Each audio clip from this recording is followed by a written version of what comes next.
Hello, bachcho. Let's read this question. So this question says a uniform disk of mass capital M and radius capital R initially stand vertically on the right end of a horizontal plank of mass M and length L. As shown in the figure, the plank rests on the smooth horizontal floor and the friction between the disk and the plank is sufficiently high such that the disk rolls on the plank without slipping.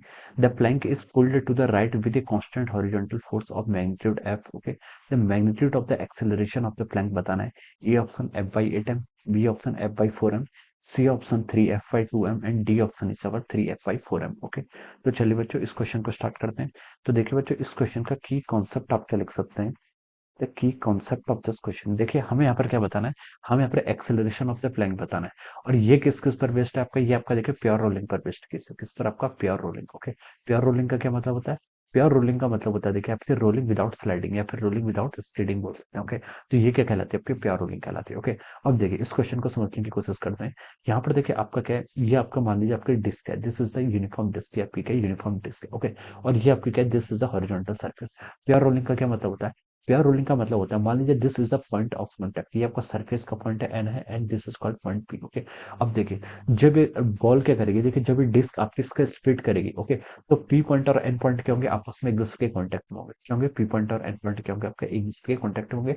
और pure rolling का मतलब है कि there should not be any relative motion between the point P and point N along the horizontal direction. Horizontal direction यानी कि horizontal direction के अलावा इस डायरेक्शन के अलावा आपकी कोई भी क्या होनी चाहिए, एक्स एक्सिस मान लीजिए. इस डायरेक्शन के अलावा आपका कोई भी रिलेटिव मोशन नहीं होना चाहिए.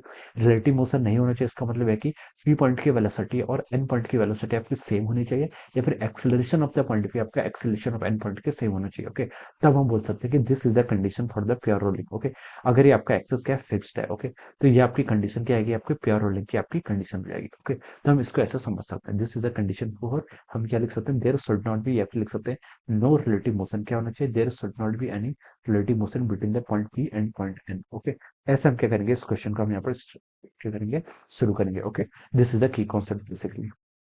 तो देखिए क्वेश्चन में उसने क्या बोला, देखिए आपकी एक प्लैंक है. क्वेश्चन को देखिए हम यहाँ पर इसको फिगर ड्रॉ करते हैं. दिस इज द प्लैंक, ये आपका क्या कोई प्लैंक है. प्लैंक पर देखिए आपका हॉरिजॉन्टल डायरेक्शन में एक एफ फोर्स लग रहा है. ओके, जिस डायरेक्शन में आपका एफ फोर्स लग रहा है इसका मास कितना एम है. ओके, और यहाँ पर देखिए आपके क्या है, यहाँ पर आपकी एक कोई डिस्क है. दिस इज द डिस्क, यहाँ पर आपने क्या रखी है, कोई इस तरीके से आपकी डिस्क रखी हुई है. ओके, जिसका मास भी एम है, इन दोनों का मास आपका एम कर रखा है क्वेश्चन को सिंप्लीफाई करने के लिए. इसके रेडियस आ रहा है, इसकी लेंथ आपको यहाँ पर एल दी हुई है. ओके, और आपसे पूछा गया है कि एक्सेलरेशन बताना है आपको, किसका, प्लैंक का एक्सेलरेशन बताना. ओके, अब देखिए बच्चों इस पर क्या होगा, देखिए हम देखिए यहाँ पर इन दोनों को सेपरेटली स्टडी करते हैं. ये आपकी डिस्क है, दिस इज द डिस्क, ये क्या आपकी डिस्क है, ये डिस्क है. ओके, और इसके नीचे आपका क्या, यहाँ पर आपका हॉरिजॉन्टल प्लैंक रखा है. इन दोनों के हम देखिए एफबीडी बना के देखते हैं. This is the horizontal plank. Okay, horizontal plank पर आपका एफ क्या लग रहा है, फोर्स लग रहा है in the horizontal direction. Okay, अब देखिए बच्चों ये प्लैंक की टेंडेंसी की आपके राइट डायरेक्शन में मूव करने की. तो ये क्या चाहेगा कि डिस्क भी इसके साथ मूव करे. लेकिन डिस्क पर देखिए यहाँ पर कोई फोर्स एक्ट नहीं कर रहा है, डिस्क पर आपका कोई फोर्स एक्ट नहीं कर रहा है, जिसके कारण ये फॉरवर्ड डायरेक्शन में क्या करेगी, आपकी मूव करेगी. तो ये प्लैंक क्या चाहेगा, प्लैंक क्या करेगा, प्लैंक इस पर एक फ्रिक्शन फोर्स लगा इन द अपवर्ड डायरेक्शन. देखिए क्वेश्चन बोला है कि the plank rest on a smooth horizontal floor with friction between the disc and plank is sufficiently high. Okay, इन दोनों के बीच का फ्रिक्शन क्या आपका सफिशिएंटली हाई है. ओके, तो सफिशिएंटली हाई फ्रिक्शन का क्या मतलब होता है, देखिए देखिए यहाँ पर जो आपका प्लैंक पॉइंट पी और पॉइंट एन है, इनके बीच में देखिए कौन सा फोर्स एक्ट करता है, यहाँ पर आपका फ्रिक्शन फोर्स एक्ट करता है. कौन सा, फ्रिक्शन फोर्स. और ये दोनों पॉइंट के, इन दोनों के there is no relative motion, तो हम बोल सकते हैं यहाँ पर आपका स्टैटिक फ्रिक्शन एक्ट करेगा. कौन सा फ्रिक्शन एक्ट करेगा, स्टैटिक फ्रिक्शन एक्ट करता है. ओके, क्वेश्चन में गिवन है कि this is sufficiently high. Sufficiently high करने का मतलब क्या होता है, देखिए जो आपका न्यू की वैल्यू है, ये आपका सरफेस है, ये आपका रफ है, और न्यू की वैल्यू सफिशिएंटली हाई का मतलब होता है कि यहाँ पर आपका स्टैटिक फ्रिक्शन जितना चाहिए उतना लग सकता है. ओके, आपको ये स्टैटिक फ्रिक्शन के लिए मैग्नीट्यूड क्या करेगा, प्रोवाइड कर देगा. ओके, तो यहाँ पर क्या लेगा, एक फ्रिक्शन फोर्स लेगा, एफएस इस डायरेक्शन में लेगा. ओके, अब इस बॉल के कारण, इस प्लैंक की इस एफएस फ्रिक्शन फोर्स के कारण ड्यू टू द प्लैंक, इस आपके डिस्क की टेंडेंसी है आपके राइट डायरेक्शन में मूव करने की. ओके, तो देखिए इस पर आपका एफएस फोर्स लगा, तो ये भी क्या लगेगा, इस पर आपका एफएस स्टैटिक फ्रिक्शन का फोर्स लगा in the opposite direction. Okay, ये आपका एक्शन रिएक्शन फोर्स हो जाएगा. ओके, अब देखिए और कौन कौन से फोर्स होंगे. इसका मास मान लीजिए आपका एमजी है, एमजी मास मान लीजिए आपका यह है एमजी. ओके, और इस पर एक फोर्स कौन सा लगेगा, नॉर्मल फोर्स लगेगा अपवर्ड डायरेक्शन में, आपका नॉर्मल हो गया. Okay, so this is the FBD of the disc, या फिर डिस्क की एफबीडी हो गई. ओके, अब देखिए इस प्लैंक का भी आपका कुछ मास है, इस प्लैंक की एफबीडी ड्रॉ कर रखी है. इस पर आपका एमजी फोर्स लगेगा डाउनवर्ड डायरेक्शन में. ये नॉर्मल आपका अपवर्ड लगा है, तो इस डिस्क के कारण इसमें नॉर्मल लगेगा डाउनवर्ड डायरेक्शन में. तो देखिए वर्टिकल डायरेक्शन में अपने नॉर्मल और एमजी क्या लग रहे हैं, डाउनवर्ड डायरेक्शन में लग रहे हैं. तो इस पर भी क्या लगेगा, एक नॉर्मल लगेगा बाय द ग्राउंड, ग्राउंड लगेगा एक एंड मान लीजिए अपवर्ड डायरेक्शन. ओके, तो और कौन सा फोर्स है, इतनी फोर्स आएंगे इस पर total. Okay, so this is the FBD. Okay, हमने क्या कर लिया यहाँ पर, एफबीडी स्किल ड्रॉ कर लिया। ओके, अब देखिए बच्चों, अब हमें यहाँ पर देखिए magnitude of the acceleration of the plank, plank के एक्सेलरेशन का हमें यहाँ पर मैग्नीट्यूड फाइंड आउट करना है। ओके, तो देखिए बच्चों, मान लेते हैं इसके सेंटर ऑफ मास का, जो आपकी डिस्क है, डिस्क के सेंटर ऑफ मास का एक्सेलरेशन ए है। ओके, इस डायरेक्शन में इसका एक्सेलरेशन ए है। ओके, ये कैसे पता चला, देखिए यहाँ पर आपका टॉर्क कौन कौन सा एक्ट कर रहा है। देखिए आपकी जो डिस्क है, डिस्क पर आपका एफ एस फोर्स एक्ट कर रहा है। तो देखिए अगर हम यहाँ पर ट्रांसलेशन मोशन के अकॉर्डिंग यहाँ पर इक्वेशन लिखे तो हम लिख सकते हैं, देखिए इस पर लगे अगर total force is equal to क्या होता है, मास टाइम्स एक्सेलरेशन, सिर्फ एक ही फोर्स लग रहा है, फ्रिक्शन फोर्स एफ एस, ये किसके इक्वल है, आपका मास times acceleration. Okay, make it equation number ये वन, इसको हमने इक्वेशन नंबर वन बोल दिया। ओके, और देखिए और कौन सा फोर्स लग रहा है इसका, और देखिए इस पर आपका एक फ्रिक्शन फोर्स के कारण एक टॉर्क लगेगा आपके डिस्क पर, डिस्क पर क्या लगेगा, टॉर्क लगेगा। और वो टॉर्क कितना होता है, देखिए टॉर्क होता है आई टाइम्स अल्फा के इक्वल। ओके, टॉर्क किसके इक्वल होता है, आई टाइम्स अल्फा के इक्वल। तो देखिए टॉर्क आपका किसके कारण लग रहा है, आपका सिर्फ आपका फ्रिक्शन फोर्स के कारण लग रहा है। तो हम इसको लिख सकते हैं R into F S, this is a torque. क्या लग गया, आपका टॉर्क लग गया। इस टॉर्क की डायरेक्शन के कारण देखिए अल्फा जो एंगुलर एक्सेलरेशन होगा वो आपका देखिए इस डायरेक्शन में आएगा, this will be the direction of the angular acceleration. Okay, ये किसके इक्वल होगा, आर इंटू एफ एस, आपके टॉर्क के इक्वल होगा, यानी कि आपके आई इंटू ओमेगा। ओके, डिस्क का आपका देखिए आई क्या होता है, आई मतलब मोमेंट ऑफ इनर्शिया, किसके about, about the centre of mass, centre of मास के अबाउट हमें यहाँ पर करना है। ओके, इस बार हम इस देखिए हम इस पॉइंट के अबाउट नहीं करेंगे, this will not be the instantaneous axis of rotation, क्योंकि देखिए ये जो बॉडी है यहाँ पर हम देखिए वाली इक्वेशन यूज नहीं कर सकते। अभी तक हम क्या करते थे, a is equal to r alpha लिख सकते थे, लेकिन इस फॉर्मूले का यहाँ पर यूज करना बिल्कुल फॉरबिडन, अलाउड नहीं। क्यों अलाउड नहीं है, क्योंकि देखिए ये तब होता था जब आपका देखिए एक तो पहले अल्फा की डायरेक्शन आपकी अपोजिट होती थी, और दूसरी कंडीशन क्या होती थी, यहाँ पर there should not be relative motion, जो आपका मतलब जो आपका क्या आपका फ्लैंक है, जो आपका सरफेस है, सरफेस आपका फिक्स रहना चाहिए। लेकिन इस बार आपका सरफेस भी क्या कर रहा है, एफ फोर्स के कारण किसी एक्सेलरेशन से मूव कर रहा है। मान लीजिए इसका एक्सेलरेशन हमने यहाँ पर बी एज्यूम कर लिया, ये हम फाइंड आउट कर लेंगे। ओके, देखिए तो और कितना आ गया आपका, आर इंटू एफ एस के इक्वल आ रही है, ये किसके इक्वल होगा, आई into alpha.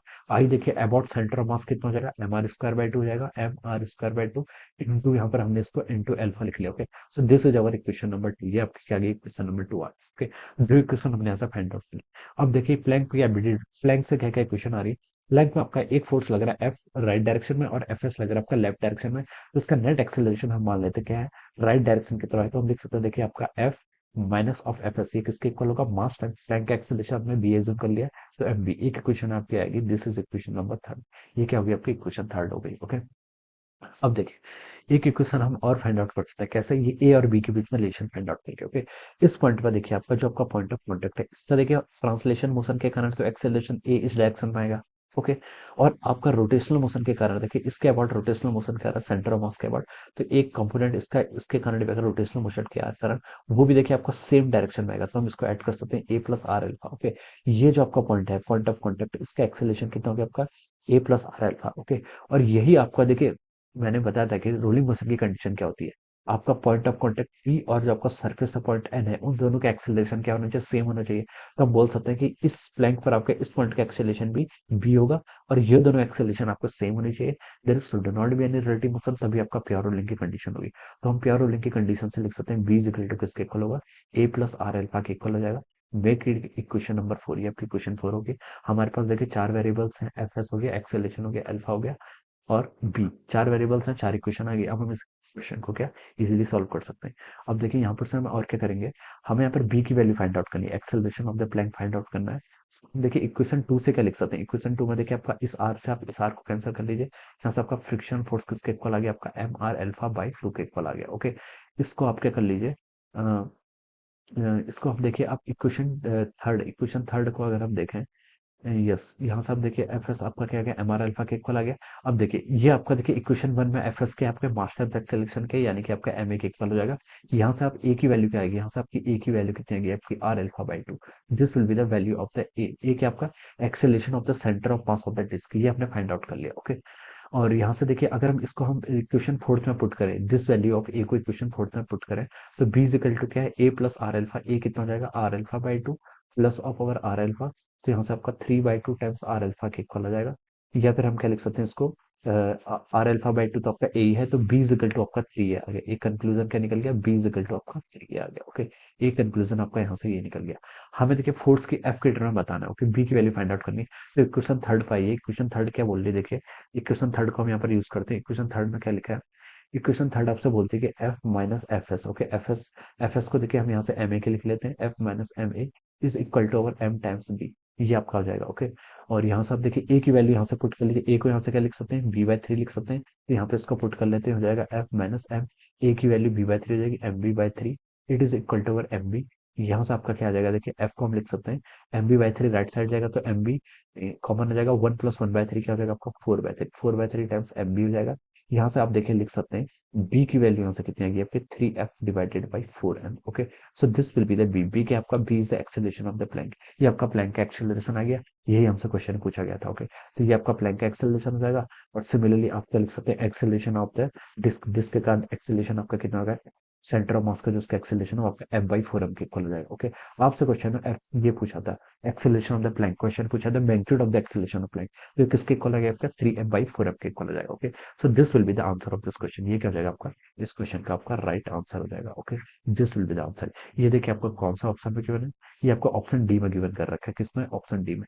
So we can say that option D क्या हो जाएगा आपका इस क्वेश्चन का आपका करेक्ट आंसर हो जाएगा। Okay, option D will be the right answer of this question.